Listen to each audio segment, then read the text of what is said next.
Radhe Radhe friends, welcome to our channel. आज मैं इस ब्यूटीफुल प्रिंट के ऊपर आपको फ्रॉक की कटिंग करना बताऊंगी। और ये कॉटन फैब्रिक है। इसको कटिंग करने के लिए सबसे पहले हमें अपर वेस्ट एरिया को कट करने के लिए इसको हमने 4 फोल्ड में रखना होता है। इसीलिए पहले मैं इसको सबसे पहले डबल फोल्ड करूँगी और अच्छी तरह से इसको देख लेना है, कोई भी प्लीट्स अंदर से रह ना जाए। और अच्छी तरह से रखने के बाद इस तरह से चेक कर लिया, उसके बाद हम इसको 4 फोल्ड में रखेंगे। इस तरह से रख लिया। देन उसके बाद मैं इसको मेजरमेंट के अकॉर्डिंग इसकी कटिंग करूँगी।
देखिए बनने के बाद ये इस तरह से लुक दे रही है।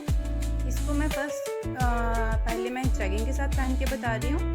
देखिए आप वी नेक है इसकी, इस तरह से स्लीव्स एंड चुन्नट आप देख सकते हैं कितनी अच्छी तरह से इसको जैगिंग के साथ लुक दे रही है। प्लाजो के साथ पहना हुआ है, बैक में स्क्वायर नेक रखी हुई है, वो स्लीव डिजाइन देख सकते हैं आप। देखिए कितना ब्यूटीफुल लग रहा है। अगर आपको हमारी वीडियो अच्छी लगी हो तो please like, share and subscribe to our channel. Thank you for watching this.